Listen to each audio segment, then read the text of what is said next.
The day humanity discovered we weren't alone should have been our greatest triumph. Instead, it became our first warning. I remember standing in that crowded UN chamber, watching the holographic projection of the Galactic Council's representatives hover above us. Their crystalline forms shimmered with barely contained disdain as they delivered their verdict.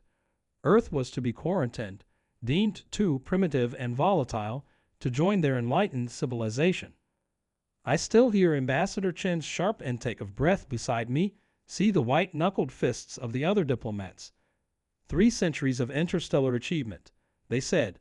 3,000 member species spanning 12 spiral arms of the galaxy. And humanity? We were nothing but children playing with matches in their eyes. Your species has a concerning propensity for violence, the council elder declared, their translucent form pulsing with what I now recognize as fear masked as superiority. Your history is stained with conflict. Your entertainment glorifies warfare. Your technological advancement has been driven primarily by military necessity. They didn't understand. How could they? These beings had evolved in environments of abundance, where survival was guaranteed and competition was merely theoretical. They never had to fight ice ages with nothing but fire and determination. Never had to unite against natural disasters, innovate through scarcity, or learn to thrive in every hostile environment our planet could throw at us. That's when Sarah stepped forward. Our chief xenoanthropologist, the youngest person ever to hold the position, broke every diplomatic protocol we'd established. With all due respect, she said, her voice steady despite the trembling in her hands, you're not quarantining us because we're violent. You're quarantining us because we're survivors. The council chamber erupted in a cascade of crystalline chimes, their version of outraged gasps. But Sarah wasn't finished. She pulled up our own holographic display, showing Earth's history not through battles, but through triumphs. The first time we split the atom, our journey to the moon, the Mars colonies, our mastery of fusion power, and the recent development of our own faster-than-light travel. Every species in this council evolved on paradise worlds, she continued, her voice growing stronger. Worlds with stable orbits, minimal geological activity, and predictable weather patterns. But Earth tried to kill us every step of the way, and we didn't just survive, we thrived. The council elders' form flickered, their crystalline structure displaying patterns we'd never seen before. Was it shock, confusion, or something else entirely? That's when our sensors detected the first anomaly. At first, we thought it was a malfunction. Surely the readings couldn't be right. But as multiple stations confirmed the data, the truth became undeniable. Something massive was appearing at the edge of our solar system, something that defied the Council's supposedly complete understanding of space-time physics. The Council representatives suddenly fell silent, their forms dimming as they received the same information we did. And for the first time since they'd arrived, I saw something that looked like genuine fear ripple through their crystalline bodies. Impossible, the Council elder whispered, their translation coming through in a broken stutter. The Ancient Ones, they were supposed to be extinct. As alarms began blaring throughout the chamber, I couldn't help but smile. Earth wasn't just going to accept their judgment quietly. And as the massive object continued its approach, one thing became crystal clear. The Galactic Council was about to learn why humanity's violent history wasn't a weakness. It was our greatest strength. And this was just the beginning of Earth's response to their attempted quarantine. The Ancient One's vessel, if you could even call it that, moved unlike anything we'd ever seen. It twisted through space-time like a living thing, leaving ripples in the fabric of reality itself. The Council representatives had retreated to their ship in orbit, but not before I caught a glimpse of what looked like recognition in their crystalline patterns. They knew something about these beings, something they weren't telling us. Sarah was already diving deep into the Council's shared database, her fingers flying across the holographic interface. There's almost nothing about them, she muttered, frustration evident in her voice. Just fragments, myths really. They're described as the first spacefaring race, but they supposedly vanished 50,000 years ago. No one knows why. The massive object had now crossed Neptune's orbit, giving our sensors a better look. Its surface seemed to shift and change, like Mercury under sunlight, but 1,000 times more complex. Our best computers couldn't even maintain a consistent scan of its dimensions. It seemed to exist in more spatial dimensions than we could measure. "Look at this," Sarah called out, her eyes wide with excitement. She pulled up an ancient star chart from the Council archives. Every paradise world in the Council. They're all artificial. Someone moved them into perfect orbits, engineered their atmospheres, even stabilized their geological activities. The Council species didn't evolve on paradise worlds, they inherited them. The implications hit me like a physical blow. Earth wasn't a failure in planetary engineering. It was never engineered at all. We were the control group in someone's vast experiment. But what were they testing for? The Council Elders' ship suddenly broke orbit, accelerating toward the edge of the solar system. But before they could engage their faster-than-light drive, something extraordinary happened. Space itself seemed to curve around them, gently but inexorably pulling them back toward Earth. The Ancient Ones weren't just arriving, they were ensuring everyone stayed to watch. That's when we received the first direct communication from the vessel. It wasn't in any language we recognized, but somehow, every human who heard it understood it perfectly. The Council members, however, seemed completely unable to comprehend it. "Children of the Crucible," the message began, its words carrying weight that seemed to resonate in our very bones. "You have been tested, as all must be tested. While others were given gardens, you were given challenges. While they were sheltered, you were strengthened." The Council ship hung suspended in space, its advanced technology rendered useless by forces we couldn't even begin to understand. On our screens, we could see their crystalline forms clustering together, their patterns Shinobi now recognized as primal terror. The Council's paradise worlds weren't gifts, Sarah whispered, her voice filled with awe as the pieces fell into place. They were chains, comfortable chains, but chains nonetheless. They were kept safe, comfortable, and stagnant. The Ancient One's vessel was now passing Mars, its impossible geometry casting shadows that shouldn't exist. With each passing moment, more of their message was being received in the minds of every human in the solar system.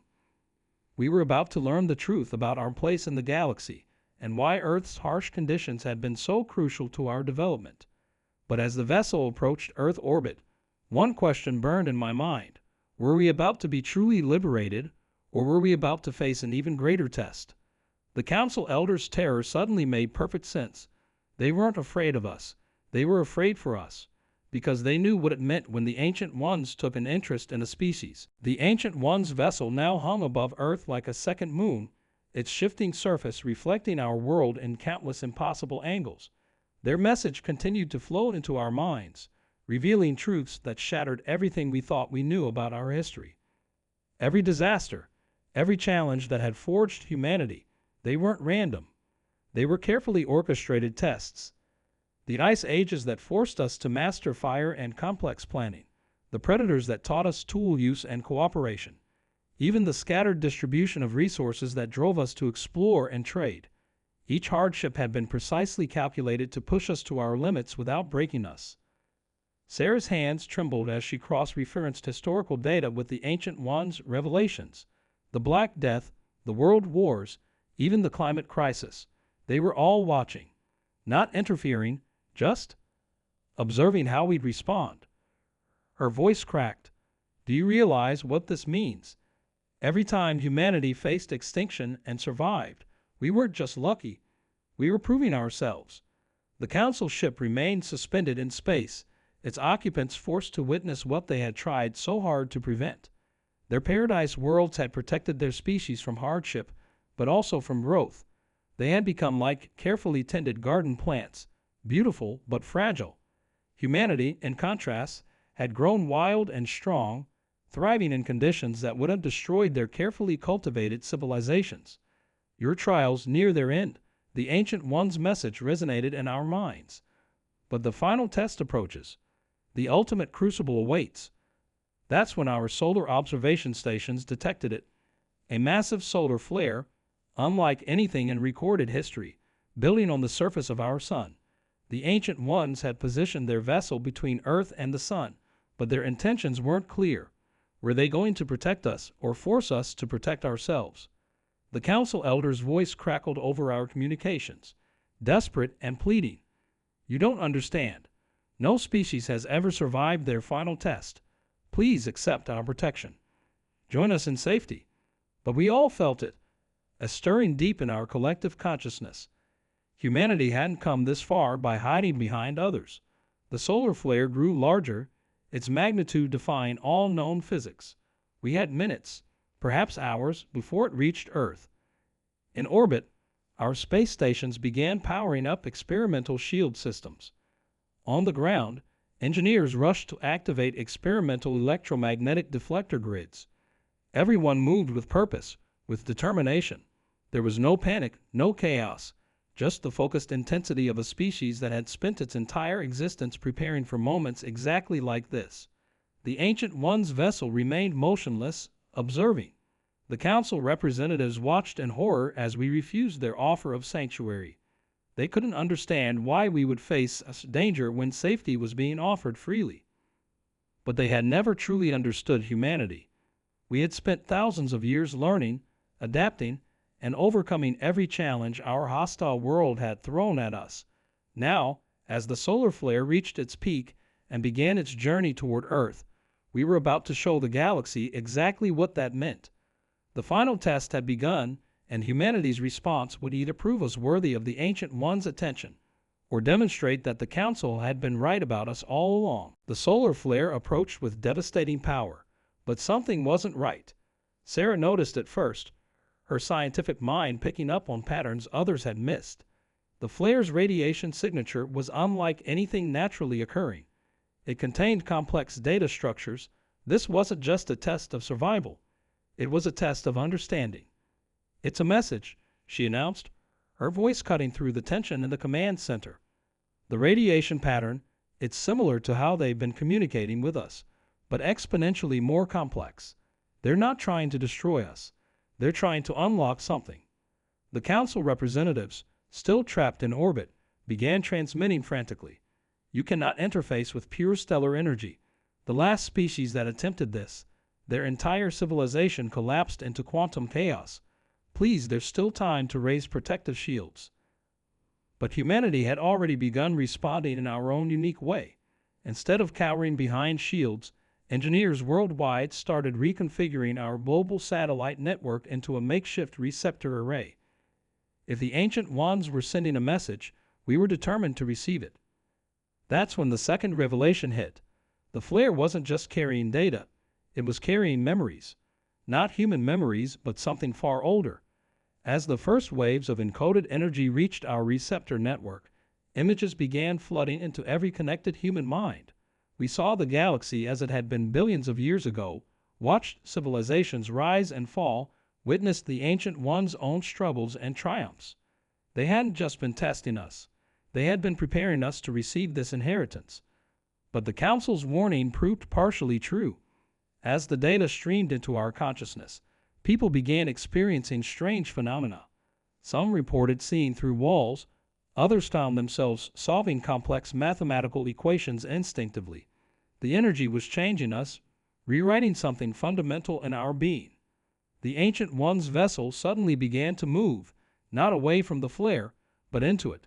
Their message shifted, becoming clearer. The crucible transforms. Change brings pain. Pain brings growth. You stand at the threshold. That's when we realized the terrifying truth. The solar flare wasn't the real test. It was just the key unlocking something dormant within our own sun, something the Ancient Ones had placed there millions of years ago, waiting for a species strong enough to claim it. The Council ship's crystalline occupants watched in horror as humanity didn't just survive the incoming solar energy. We began to absorb it, channel it, understand it. Their worst fears were being realized. They hadn't quarantined us because we were primitive.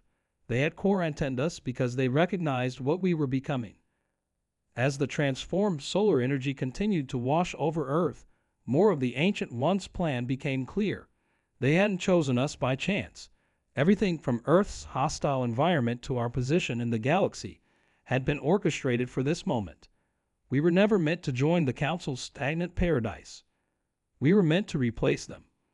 But as the full implications of this revelation began to sink in, we detected something massive stirring within our sun.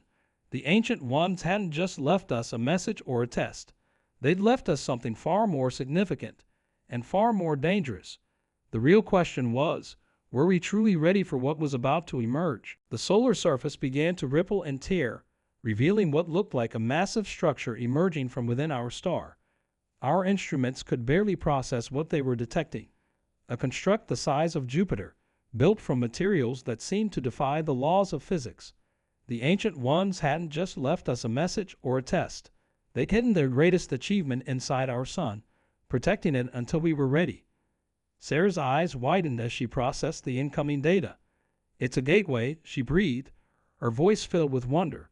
But not just through space, through time itself. They didn't vanish 50,000 years ago. They went forward, waiting for us at the end of this path they created. The Council ships finally broke free of their containment, but instead of fleeing, they moved to surround Earth. Their next transmission surprised us all. "We were wrong about your species." The Council elder's voice wavered. "We thought we were protecting the galaxy from you. Now we understand, we were protecting you from this moment. Not every species that faces this choice survives what comes next." The Ancient One's vessel pulsed with new information, revealing the final truth. The gateway wasn't just a door to the future.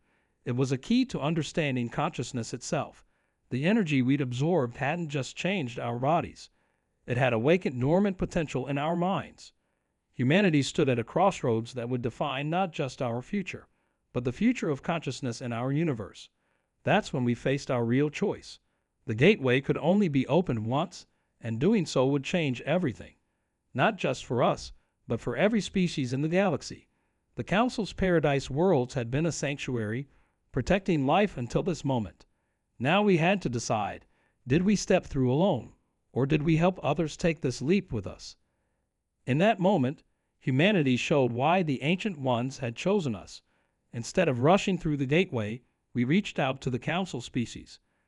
Our newly awakened abilities let us share our understanding, our strength, our determination to face challenges and grow stronger. We offered them not protection, but partnership. The gateway continued to emerge, its surface reflecting every star in our galaxy. As both humans and Council members prepared for the transition, we received one final message from the Ancient Ones. The true test was never about survival. It was about wisdom, about knowing when to compete and when to cooperate. "You have exceeded our hopes." But as the gateway fully activated, bathing our solar system in impossible light, we realized this wasn't the end of our journey. Through the portal, we could see something that changed everything we thought we knew about the Ancient Ones and their plan. They hadn't just been preparing us for this moment. They had been preparing us to face something they couldn't defeat alone. Something that existed beyond the gateway, something that threatened not just our galaxy, but the very nature of consciousness itself. The Council's fear hadn't been misplaced. It had simply been aimed at the wrong threat. As humanity and our former judges prepared to step through together, we understood the Ancient One's final lesson. True strength wasn't about surviving alone. It was about helping others become strong enough to face the greatest challenges with you. The gateway pulsed, ready to transport us to our destiny. We had passed every test, survived every challenge, but our greatest trial still awaited. Together with the Council, humanity prepared to face whatever lay beyond, knowing that everything that had forged us, every hardship, every triumph, had led to this moment. The real question was, what would we become next? As we stepped through the gateway with our former judges, time and space bent around us in ways that defied description. The Ancient One's final gift wasn't just technology or knowledge, it was perspective. Through the portal, we saw the true scope of existence, the layers of reality that had always surrounded us, unseen and unexplored. The threat they'd prepared us for became clear. Beings of pure entropy, consuming consciousness itself, breaking down the very fabric of thought and awareness across multiple dimensions. The Council's Paradise Worlds hadn't just been an experiment in control. They'd been a backup plan, preserving life while warriors were forged in Earth's crucible. Sarah was the first to understand how to apply our new abilities against these consciousness devourers. "Our strength isn't in our technology," she explained, her thoughts resonating through our enhanced awareness. "It's in our adaptability, our creativity, our willingness to face the unknown. Everything that made Earth seem hostile, that's what made us perfect for this fight. The council species, freed from their self-imposed limitations, began to remember their own histories. Before the Paradise Worlds, they too had faced challenges, evolved, adapted. Together, we formed something unprecedented, a unified force of diversity, each species contributing unique perspectives and strengths born from their original worlds. The Ancient Ones appeared one final time, not as mysterious observers, but as proud teachers. They had seeded the galaxy with life, guided evolution, and waited patiently for species capable of joining them as guardians of consciousness itself. Humanity's violent history had never been about destruction. It had been about the fearless exploration of possibilities. The consciousness devourers recoiled as we advanced. They had never encountered resistance like this, beings who had turned adversity into strength, who had learned to thrive in chaos rather than fear it. Every hardship Earth had thrown at us had prepared us for this moment, teaching us to adapt, to innovate, to overcome. Together with the Council, we began the work of awakening other species, sharing the strength we'd gained. The Paradise Worlds transformed into training grounds, where species could safely learn to face challenges and grow stronger. Earth's history became a template for growth, proving that comfort zones were meant to be expanded, not enforced. The Ancient Ones nodded in approval before ascending to higher dimensions, leaving us as the new guardians of galactic consciousness. They had given us one last message. The greatest power lies not in avoiding challenges, but in helping others overcome them. This is your true purpose, not to rule, but to guide, not to protect, but to empower. Decades later, I stand in that same UN chamber where our journey began. The holographic projections now show thousands of species, each with their own story of awakening and growth. Earth is no longer quarantined. It's a beacon, a symbol of what's possible when you embrace challenge as opportunity. The Council, our former judges, now work alongside us as equals, their crystalline forms radiating not with superiority, but with hard-won wisdom. Together, we face new challenges, explore new dimensions, and continue to grow stronger. The consciousness devourers still exist, but they no longer threaten our existence. Instead, they remind us why we must never stop evolving, never stop reaching for greater understanding. Sarah often says our greatest discovery wasn't the gateway or our enhanced abilities. It was the simple truth that had guided humanity all along. Real strength comes not from avoiding difficulties, but from facing them together. The galaxy now knows what we learned on Earth, that the fiercest challenges forged the strongest bonds. And as we continue to explore the infinite possibilities before us, we carry that lesson forward. Earth's fierce retaliation wasn't an end. It was just the beginning of something far greater than the Ancient Ones could have imagined.